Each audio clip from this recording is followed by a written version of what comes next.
Hello, welcome to Notts Today with me, Emma Calder. Happy Friday, nearly the weekend. Hope you are well today. Before we get to the weekend, here's what we've got on the show. First, we've heard why there's a new direction for 4 city libraries previously faced with closure. The ultimate point here is 95% of the feedback from the consultation was to keep the libraries open in some form or other. The proposal we're taking to Exec Board on Tuesday achieves that by working with our voluntary organisations.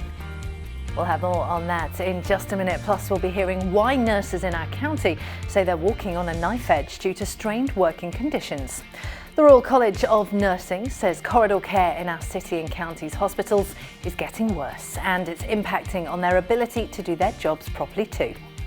We'll hear all about that in just a few minutes. Plus, we'll be finding out about the first plaque unveiled in memory of a woman in Beeston after 22 men had already been given the honour. History books are usually written by men, and the achievements which are recognised as being meaningful or exceptional are often things that at the time were excluded for women as options to excel. And on the other side of the weekend, it'll be Blue Monday, which is apparently the day thought to be the most depressing of the year. We'll be exploring whether people think this is really a thing. January and February are worse than November and December for me because it's colder, it's miserable, there's nothing to look forward to. I think the weather plays such an impact on your mood. I'm going to be choosing happiness on Monday, that's for sure. And in sports, we will be hearing from Forest head coach Nuno Espirito Santo as they look to continue their title push against Southampton on Sunday. We've been analysing since Jurek joined. Since Torino, we have information also because we had all that had a chance to work with him. He's passing some info. We can see intensity. All that and loads more coming up just for you. But first, and 3 Nottingham libraries which were earmarked for closure now look to be set to be run by volunteers. The Bilborough, Basford and Aspley libraries will remain open under the new plans and the building will still be owned by the City Council. The Radford Lenton Library that was meant to be shut will remain open and run by the authority. The Labour-run council's deputy leader Ethan Radford says local residents won't care who's opening the library doors, but campaigners say the decision is a nightmare scenario. Jordan Guerrero reports.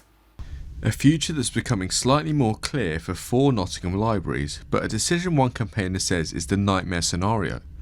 City Council plans to close Aspley, Basford, Bilborough and Radford Lenton libraries are likely to no longer go ahead.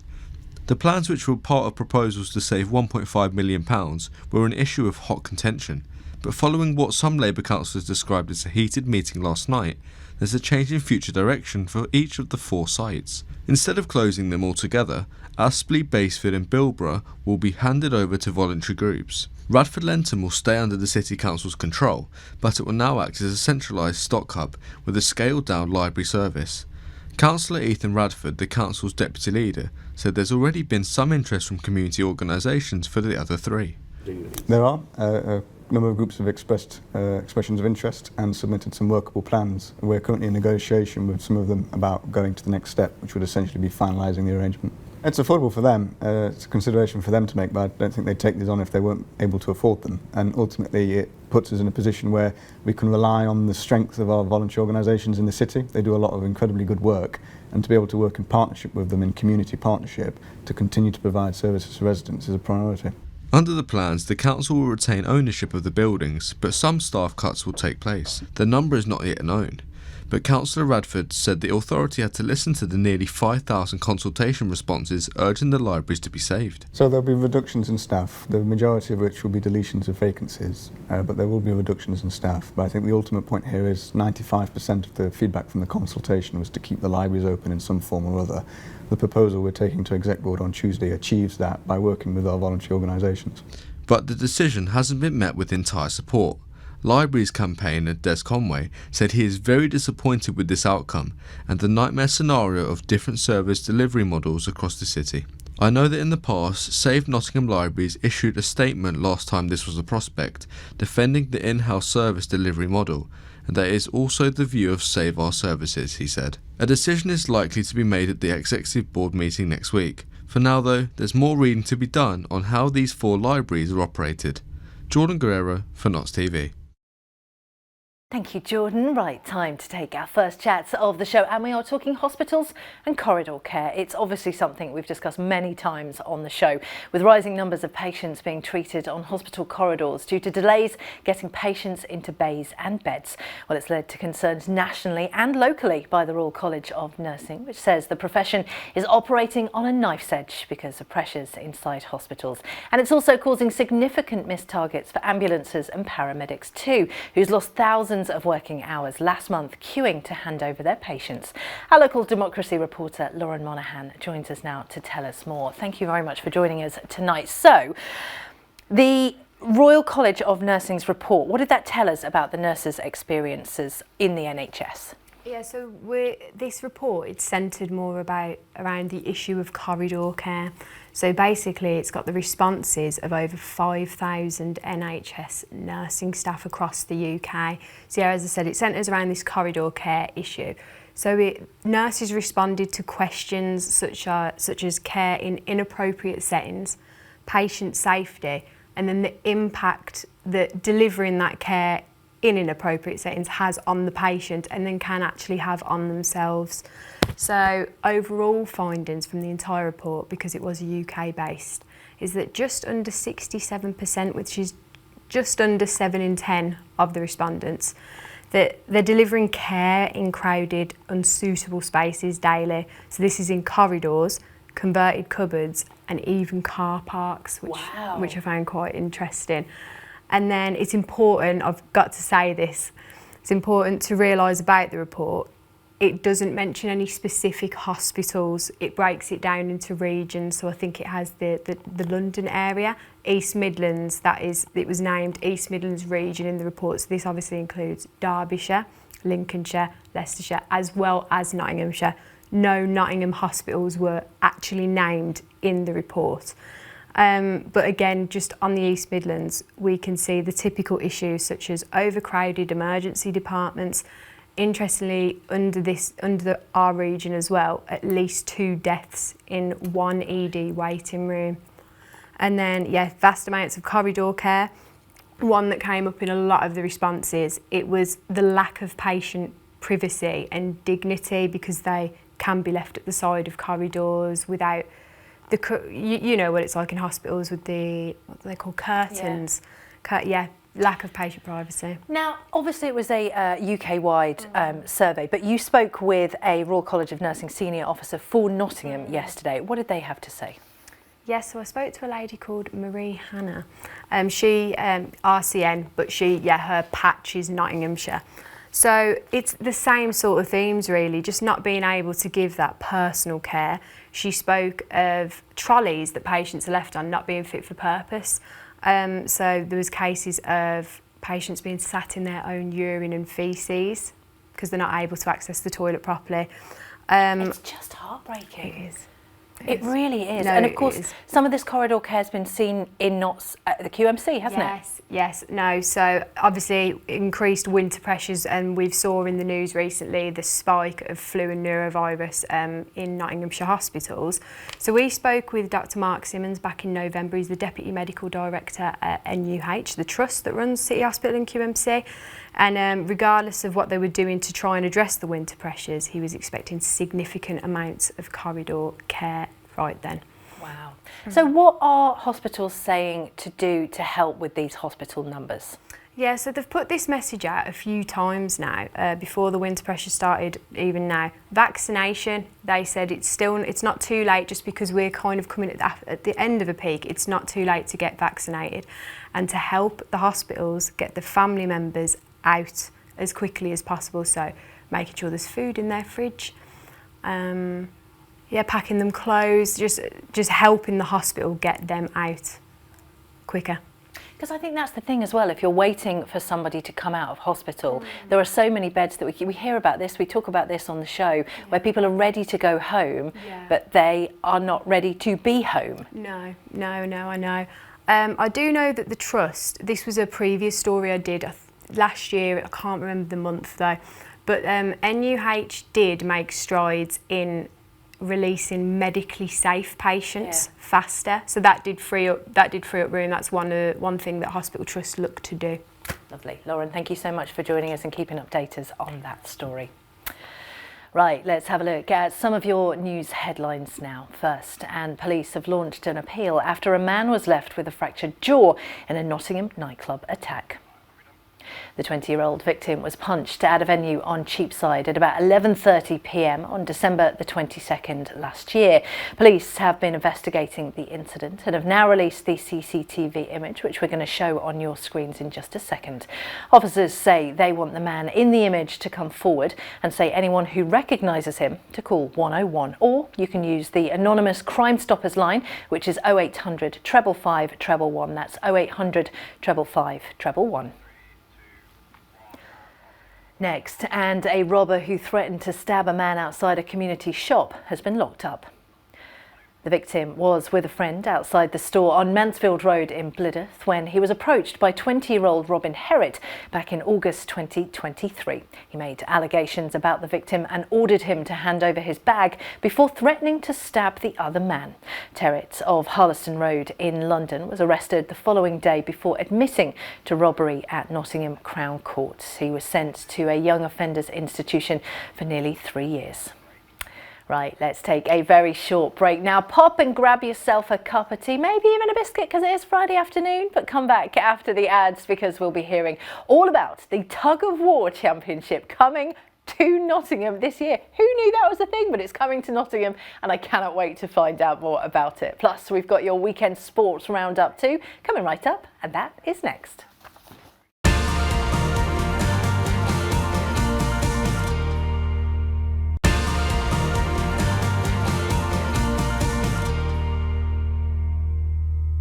Hello, welcome back to Friday's show with me, Emma Caldwell. I hope you're all right this Friday afternoon.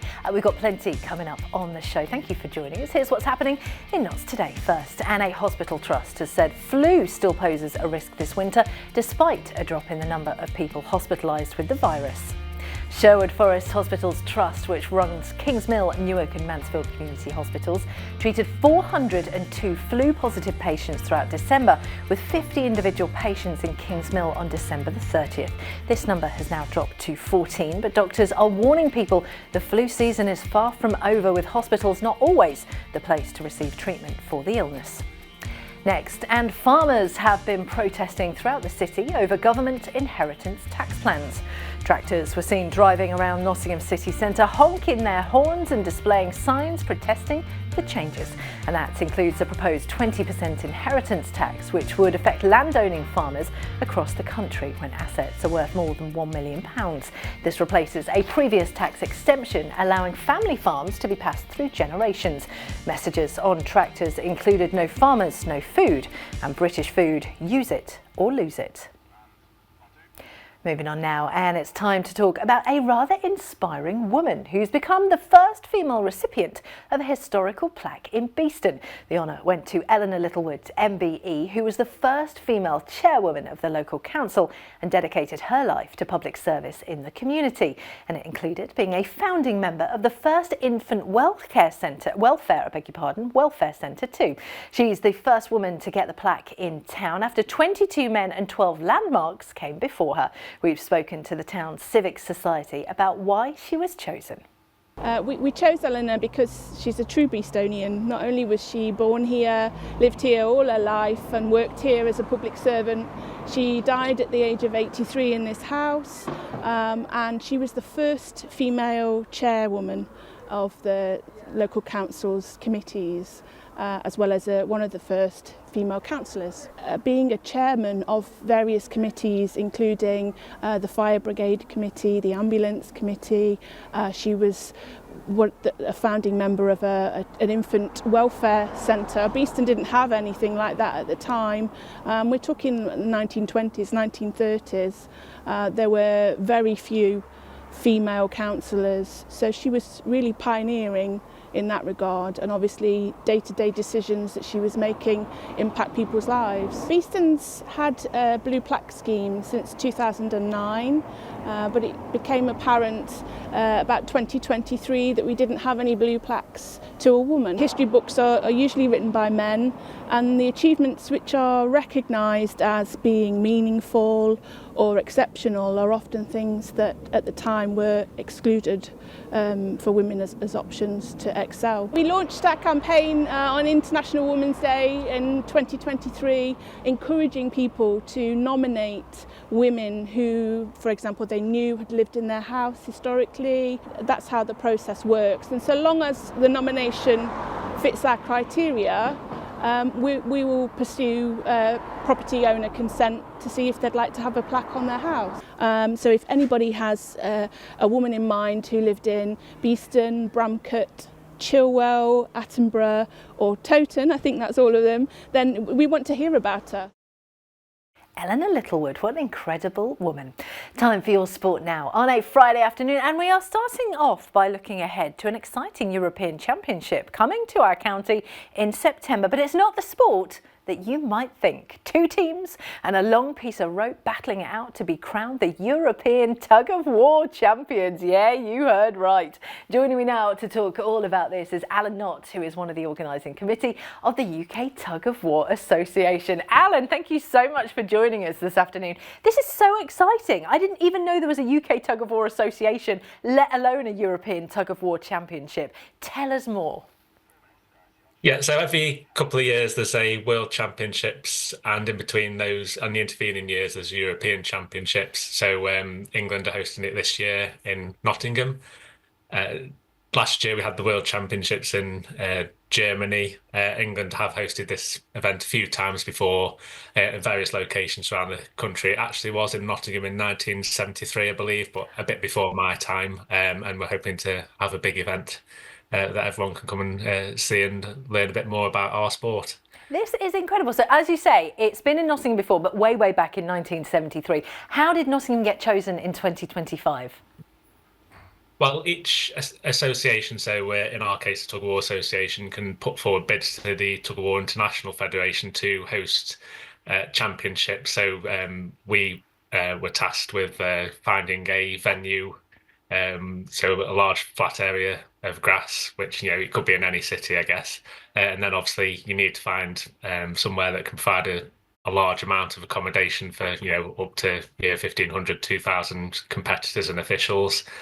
So, you know, we had that as a starting point, and we sort of searched around the country and approached Nottingham University, who were very helpful and accommodating, and we managed to get their facilities where we could provide all of this in one location, which makes it really, really easy for the competitors to visit the championships.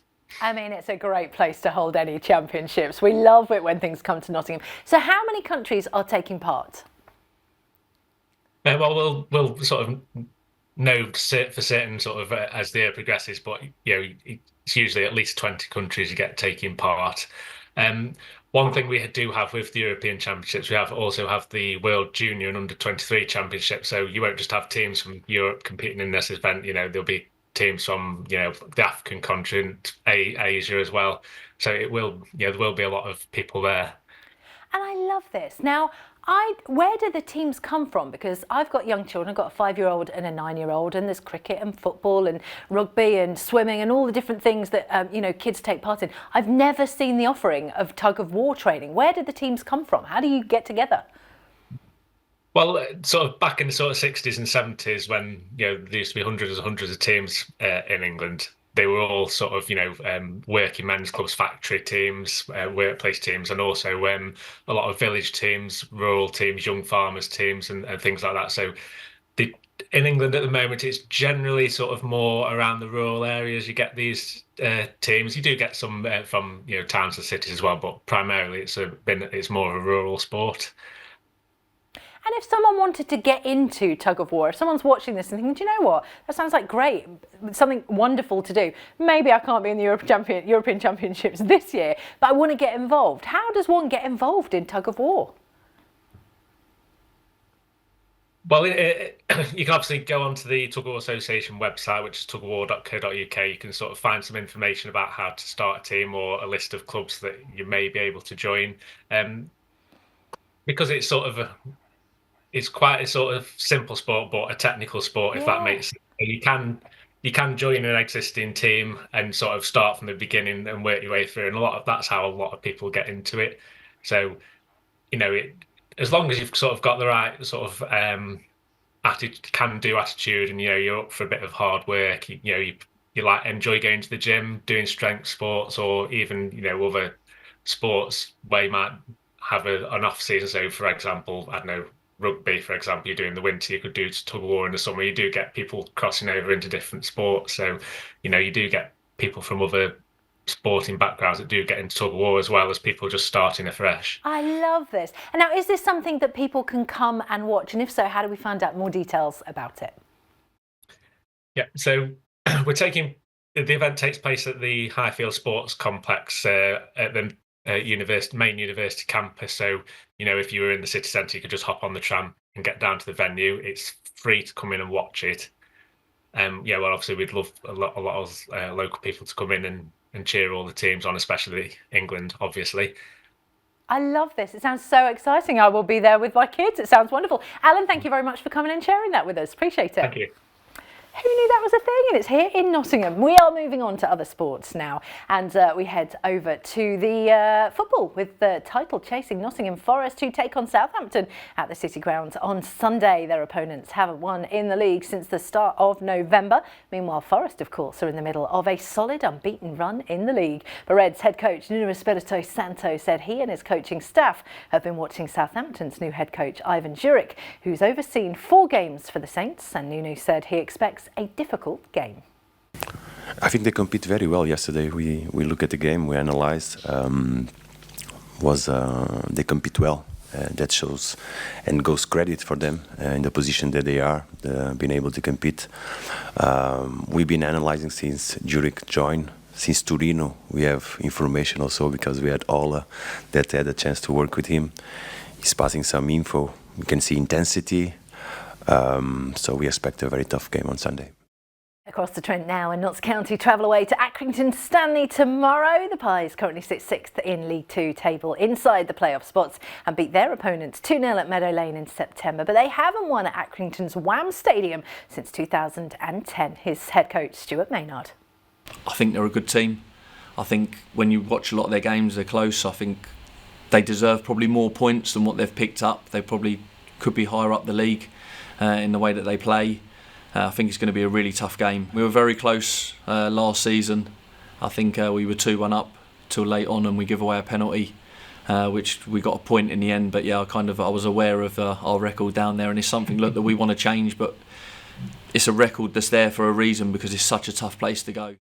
And in ice hockey, Nottingham Panthers are in action this weekend, both home and away. They start their action off by welcoming Coventry Blaze to the Motorpoint Arena tomorrow, before travelling to Scotland to face the Fife Flyers a day later. That Coventry game, by the way, will be shown right here on Notts TV on Wednesday at 9 o'clock, as will their clash with Guildford next week. 2 more details about that on Monday's show. Time for your Friday picture of the day now. And this icy walkway was snapped at Skylarks Nature Park by Nicola Dawson. Weather-wise, hopefully not as icy. Tonight will be overcast but dry, with temperatures between 7 and 3. Tomorrow pretty much the same. Temps a little lower between 4 and 2, with some sunny spells by the late afternoon. And on Sunday it's going to be cloudy with lows of 2 and a slightly high of 5. Right, that is time for another short break now, but when we get back we are looking at what you can get up to with your What's On guide, both tonight and in the next 2 weeks. We'll see you in a sec.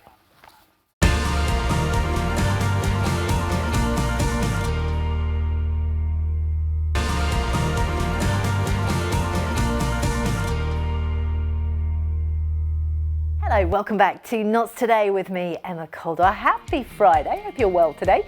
Here's some more of your news headlines first. And a housing regulator has found serious failings in the management and quality of Nottingham's council homes.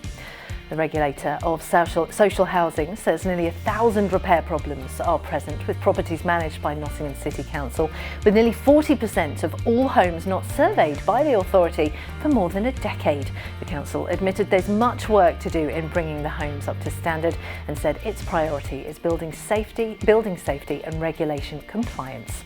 And we're sticking with councils now. Nottinghamshire County Council has confirmed its budget gap could grow to as much as £76 million within 3 years. The Conservative-run authority has revealed it'll end the current financial year, which concludes in March, with a balanced budget, but it currently forecasts it a combined shortfall of nearly £80 million by the time the 2027 to 28 financial year begins. The council says residents may face a council tax rise of nearly 5% next year to bridge the gap. Time now to see what you can get up to on this fine Friday night with our What's On guide. It's nice that it's not icy, so get yourself out and about. First up, it's paint and sip at Bustler Market. Grab yourself a paintbrush, have some food and drinks as you paint your hearts go away. That starts at 7:30 tonight, plus there's some great music on in town too. Billy Bootleggers on Weekday Cross. You can rock and roll all night long with free entry too, and that is from 8 o'clock. Or at Saltbox, Northern Soul Band. These Signatures and DJ Amy Hodkin are performing from 7 p.m. Love me a bit of Northern Soul. And finally, if the music of 2024 is still ringing in your ears, then the Rescue Room has the night for you. Their Fandom Annual starts at 10:30 tonight with DJs playing some of the best pop tunes from 2024. The night is themed, of course, for last year, so dress like your favourite pop moment. I'm trying to wrap my brains to think of one from 2024. Plus, there is a request takeover in the bar area for you to pick all your favourites. But whatever you get up to tonight, have a lovely evening. And that is what is happening in Nottinghamshire tonight. But what about the next few weeks? Well, there are loads of exciting events coming to our city and county, and some things we definitely need to cure the January blues. So Eve Smallman, who runs the online magazine The Knots Edit, joins me on the sofa to talk us through some of them. Thank you very much for coming in. Lovely to see you. And I feel like we are emerging from the new year and events are starting to kind of pop up all across Nottinghamshire. What have we got going on? Yes, well, first of all, we've got Lunar New Year at Lakeside Arts, which is in Beeston. Lovely venue. It's lovely. Such a good venue. It's so great. It always has so many amazing events on throughout the year. And obviously, it's on University of Nottingham campus as well. So you can go to an exhibition or an event and then wander around the beautiful park as well, which is lovely. What? My favourite thing to do, we've been to loads of events at Lakeside because there's events for everybody, but there's loads of kids events as well. And there's a great park next door. And then, of course, the boating lake. And as it gets to summer, I'm like, get on the boats. It's fabulous. I'm digressing. What's going on at Lakeside Arts? Sorry, Eve. I haven't been on the boats. I've never been on the boats. So fun. Oh, I need to do it this year. I'll do it. So yes, so Lunar New Year. So they've got a mixture of arts and crafts events. They've got brush painting from £8. That's on a few different days. And then there's also on February the 2nd, you said family friendly things. That's free arts and crafts that families can go to from 12 till 3 and do drawing and paper cutting and all of that good stuff. I love that. Do you know what? That would be my recommendation. If people have never been to Lakeside Arts, get yourself to Lakeside Arts this year. That's my recommendation for 2025. But there's loads of other stuff that's going on as well. This one sounds very interesting. Comic-Con is coming back to Nottingham. Yes, this is Nottingham Comic Con. So obviously there is MCon that happens later on in the year, but this one's a little bit smaller, but I think that's quite nice because you're able to get around everywhere. There's shopping stalls and retro gaming, and that's next Saturday at the David Ross Sports Centre. And I am actually a little bit of a gamer, and not like loads, but I'm a little bit of a cozy gamer. Right, you can be. I've admitted it.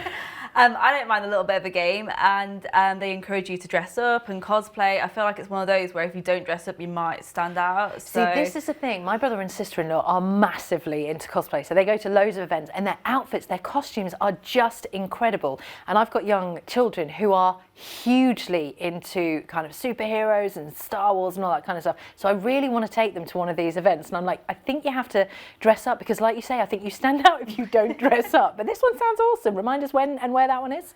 That is next Saturday, and that is at the David Ross Sports Village. Lovely. So talk to us now about Beat the Streets. Oh, Beat the Streets, what a fantastic event. That's next Sunday, and that's all across kind of like music venues in Nottingham. It's from £15 per person, but all the money is going towards Framework, which is a homelessness charity here in Nottingham.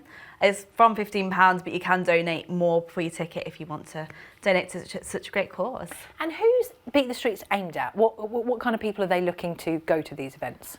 I think anyone could go because there's a lot of local artists that play it. So this year we've got Jaya Had a Dream, who's a rapper, and she did Glastonbury as well. Yeah. And then there's Heavy Metalers, Evil Scarecrow as well. And there's loads of other little local ones as well. So if you're looking to mix up your playlist, you're looking to, support, local musicians and the local charity as well. I feel like it's two birds, one stone going to that. Love that. It's such a good event as well, Beat the Streets. We're so lucky. We've got so many brilliant events, and I like the fact that there's some kind of sprinkled into the new year as well. So finally, of course, we've got half term coming up. It feels like the kids have literally just gone back to school. Yes. So, if you want to keep them busy, there's the Nottingham Festival of Science and Curiosity. Instead of them scrolling on the tablets or watching Netflix or whatever the kids do these days, you can take part in workshops and activities and live events as well. And there's a mixture of, some of them are happening at the start of before half term, and then some of them are happening within half term. A lot of them are starting to get booked up. Most of the events are free, but if you see something that you like, I'd recommend booking early. This is it, and I like the fact, there's loads of free events with this, but you do have to sort of almost plan ahead to get your tickets booked in. There's so much brilliant stuff going on. Remind us how we can find out more from you. So you can subscribe to The Not Said It to get our articles in your inbox for free. So that's on www.thenotsaidit.com. We're also on socials, Instagram and TikTok. And we've also just released a 2025 events guide, which encompasses the whole year. So wow, yes. You have been busy, buddies. No kind of rest for you. Eve, thank you so much for coming in and sharing that with us. Have a lovely weekend. Thank you. Right, let's take another look at one of your top stories of the day, and that is that 3 Nottingham libraries which were earmarked for closure now look likely to be run by volunteers. The Bilborough, Basford and Aspley libraries will remain open under new plans, and the buildings will still be owned by the City Council. The Radford and Lenton Library, that was meant to be shut, will remain open and run by the authority, although it's likely to have its services reduced. The Labour-run council's deputy leader Ethan Radford says local residents won't care who is opening the library doors, but campaigners say the decision is a nightmare scenario. Jordan Guerrero has more. A future that's becoming slightly more clear for 4 Nottingham libraries, but a decision one campaigner says is the nightmare scenario. City Council plans to close Aspley, Basford, Bilborough and Radford Lenton libraries are likely to no longer go ahead. The plans, which were part of proposals to save £1.5 million, were an issue of hot contention.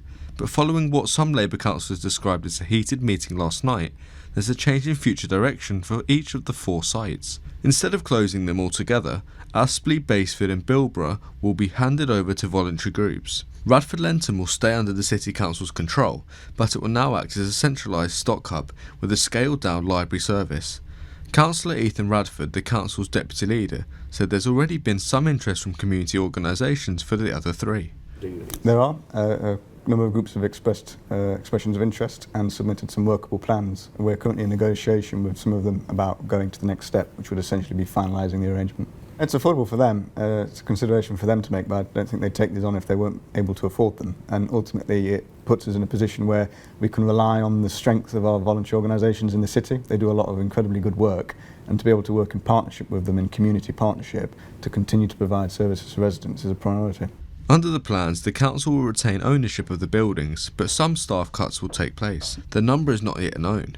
But Councillor Radford said the authority had to listen to the nearly 5,000 consultation responses urging the libraries to be saved. So there'll be reductions in staff, the majority of which will be deletions of vacancies, but there will be reductions in staff. But I think the ultimate point here is 95% of the feedback from the consultation was to keep the libraries open in some form or other. The proposal we're taking to Exec Board on Tuesday achieves that by working with our voluntary organisations. But the decision hasn't been met with entire support. Libraries campaigner Des Conway said he is very disappointed with this outcome and the nightmare scenario of different service delivery models across the city.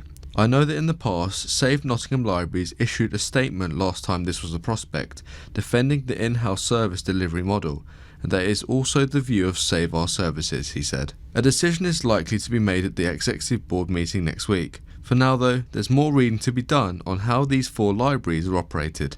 Jordan Guerrero for Notts TV. Thank you, Jordan. Right, let's take some more of your Friday news headlines now on Notts Today. First, and a blood smear and muddy footprints help detectives to catch and charge a burglar. 56-year-old Adrian Perry inadvertently left both pieces of evidence behind when he broke into a cake shop on Carrington Street in Nottingham on January the 4th this year. Police followed a trail which led back to Perry, of no fixed address, who was left with no choice but to plead guilty to burglary when he appeared in Nottingham Magistrates Court on Thursday. He was handed a 26-week suspended sentence and told to pay the shop owner £250 in compensation. Next, and a stalker who hid in a bush outside a woman's home to spy on her has been jailed. Adrian Lynch also harassed another woman with hundreds of calls and texts and targeted both victims last August after becoming infatuated with them. One victim was bombarded with about 450 unwanted calls and messages despite not speaking to her for nearly 20 years beforehand. 47-year-old Lynch of Corsham Gardens in Carlton, Corsham Gardens in Carlton, admitted several offences, including stalking involving serious alarm or distress, and was jailed for 20 months in Nottingham Crown Court on Tuesday. Right, let's take one final break now, but come back after the ads as we'll be hearing all about a very exciting new opportunity at the Nottingham Playhouse. Plus, we're talking about seasonal depression as Blue Monday arrives on Monday. We'll have all of that next.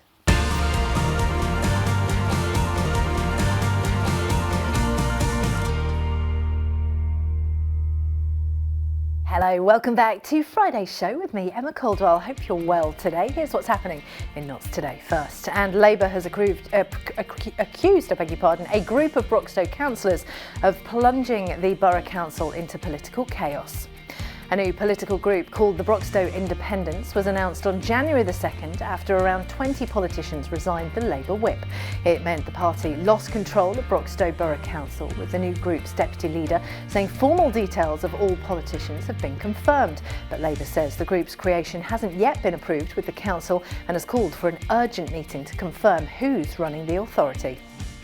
Next, and Nottinghamshire County Council's on-demand bus service is offering Mansfield and Newark passengers £1 evening travel throughout January. The Notts Bus on-demand routes allow people to book buses in specific areas rather than having empty buses continually running routes with no passengers. The service has been rolled out in places like Rushcliffe, Ollerton, Mansfield and Newark, and the latter two towns have discounted travel of £1 from 7:30 in the evening until midnight for the rest of this month. Now, it's nearly the weekend, but when we come back on Monday for a new week, it'll be the arrival of what many dub Blue Monday. It's typically the third Monday of the month, and it's considered to be the most depressing day of the year. This is because we've all had Christmas and New Year, the dark mornings and evenings, and it's a while yet until payday for many of us too. Well, we've looked into this and seasonal affective disorder, or SAD, which is a type of depression affecting people during this time of year. And Maddie Smart reports. As the winter months continue to gloom over and the dreaded Monday approaches, temperatures aren't the only thing that may be feeling low. It's safe to say many of us experience a downward shift in our mood and energy levels during the cold season post-Christmas, where people can feel more of the pinch. Blue Monday, which falls on the third Monday of every year, was earmarked as the most depressing day of the year by Sky Travel. They used a calculation of things like weather and debt to reach this conclusion. Experts say they don't agree with this, but is there something in the air this time of year? Some shoppers and passers-by in the city feel there's nothing to look forward to. I definitely think seasonal depression is a thing. I think the weather plays such an impact on your mood. I can see it affecting me, but I do try and keep myself surrounded by friends and family and doing things that I enjoy. January and February are worse than November and December for me because it's colder, it's miserable, there's nothing to look forward to. Residents say to combat these feelings, they try and keep active and their mind occupied. Gym, running, spa treatments, that helps me to get back up to speed if I feel a bit low. Just stay at home, play games of two with my friends, and just take some long showers. That helps a lot. This is Base 51, just one local charity that supports younger people in the city who may be feeling low and in need of support all year round. Head of fundraising Verity Woods disagrees with the notion of Blue Monday and says many people can struggle with mental health at any time. I just think because everyone struggles when it gets dark, doesn't it? And this has been a particularly cold winter as well. So everyone's struggling with that, and it can affect mental health if you're already struggling as well. I think if people are struggling with their mental health, it's not a specific Monday that's causing the problem. It's just general struggling. Talk to your friends, talk to your family. away and don't get stuck into a social media whirl of thinking that everyone's living a better life than you. Whether you believe in Blue Monday or not, Nottingham's mental health charities and the county's residents continue to remain busy to keep our minds in a good space. Maddie Smart for Notts TV. Thank you, Maddie. Time for our next chat now. And with Christmas having come and gone, many theatres are going to be looking ahead to this December and plans for pantos and other performances.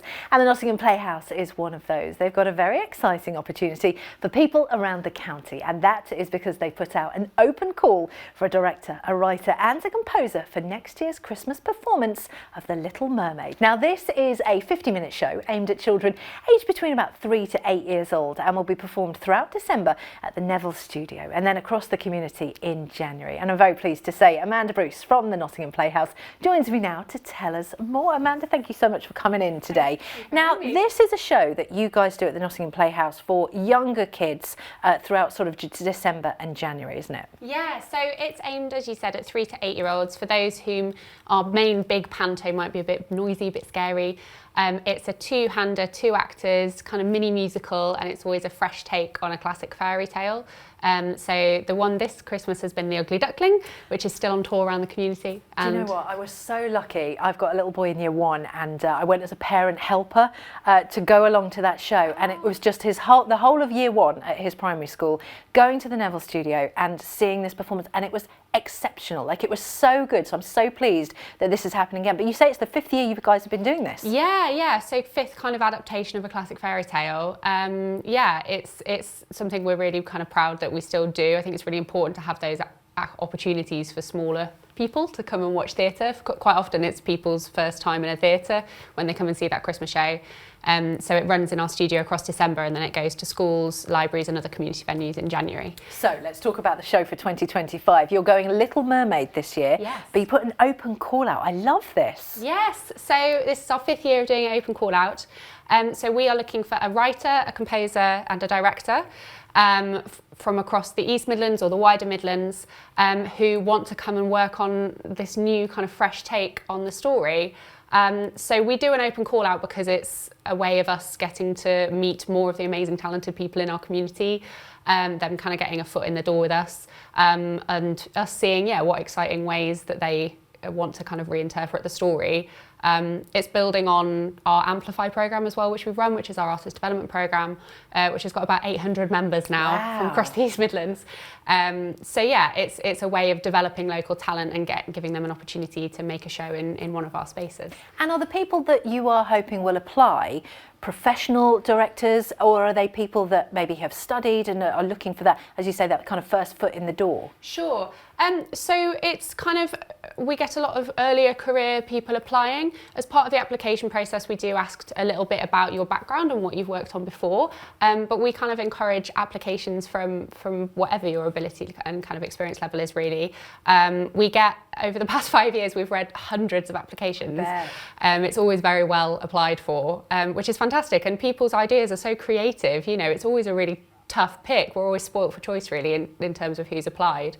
And because it's a kind of new interpretation of a classic story, it's really fascinating. People go in really wildly different directions, and so it's quite exciting for us to get to choose which way we want to go. Absolutely, and it's quite a niche thing to be able to write for an audience of 3 to 8 year olds, and you will know from the experience of having, you know, hundreds of thousands of children coming to see The Ugly Duckling this year, or last year, that it's hard to keep them enthralled in what's going on, but it seems to work very well. 100%. It's usually about 50 minutes. It's all original songs, but they tend to be kind of more shorter songs than very long ones because, as you say, you won't keep their attention. But yeah, we make sure there's plenty of kind of magic and excitement and sparkle. We want them to be kind of saying wow a lot throughout it. But yeah, it's a really exciting age group to write for because their imagination is still so kind of vivid. They really get engaged with the story. And so important that kids get to experience theatre in an accessible way for them and their age group as well. Yeah, absolutely. And you know, everything that we kind of make within it is come from Playhouse. You know, we make all the sets, all the props, all the costumes.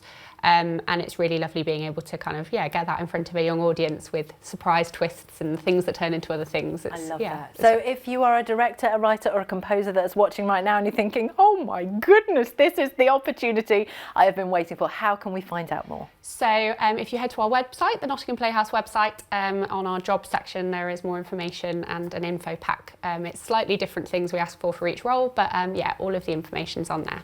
And can you book tickets already for the show? Yes. This is so cool. Yes, Christmas never stops where we are at the Playhouse. So it's already on sale. And we're also, if a school or a community venue or a library are interested in booking it for January next year, wow, we're also taking bookings for that as well at the moment. I love that. Amanda, thank you so much for coming in and sharing that with us today. Thank you for having me. It's definitely Friday afternoon. I'm feeling it now. Right, in case you missed it, on Wednesday night, Team Talk returned to your screens, and so did former Reds manager Billy Davies. You can catch up with some more of our exclusive chats with the controversial former Forest manager on demand right now and on our YouTube channel too. Take a look at the panel's predictions for Forest, Stags and county games this weekend. Here's your predictions for the weekend. Forest against Southampton at home on Sunday. It's 2 o'clock. After the Liverpool game, they come down to play in the bottom of the league. Potential banana skin, but I fancy Nottingham Forest to win the football match. OK. Hayden, how would you see this game? Yeah, well, look at the league, you'd fancy Forest, wouldn't you? But you never know. It's a funny old game, isn't it? Yeah. Kelvin? I think City Ground, I think Forest, win. Carry on, another win. Mansfield Town against Wickham at home on Saturday at 3 o'clock. They came so close at Wickham. I'm going to go home win. Hayden? It's a tough one. I don't want to go against them. Point draw. Yeah, I think I'd take a draw against Wickham. I think Wickham will win that one. Right, OK, we've got the spread there. And then Notts County against Accrington Stanley away on Saturday at 3 o'clock. Accrington's struggling, didn't do well in the FA Cup. What do you think? Notts County win. I'm going for the 3 again. I got them right the other week there. And you know what the pleasing thing's been this season? On numerous occasions, the 3 clubs have won on the same day. Yeah, right. Well, I'm going to leave you there because you're being optimistic. So I love that. Hayden? Yeah, again, I agree. Notts County win. And Kelvin, quickly? Yeah, Notts win.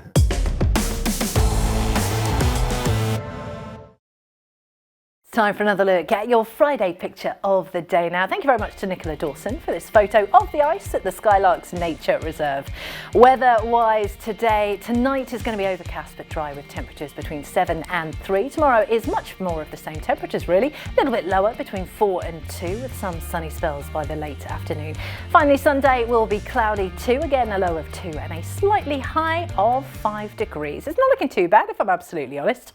That is the end of the show and another week here on Notts Today. But before we go, we do need to say a fond farewell to our lovely colleague Sam Jones, who is leaving us for pastures new. He has been my studio producer today. He's the one talking in my ear. We will miss him and we wish him the very, very best of luck with whatever he's doing next. Whatever you're doing over the weekend, have a good one and we'll see you soon. Bye-bye.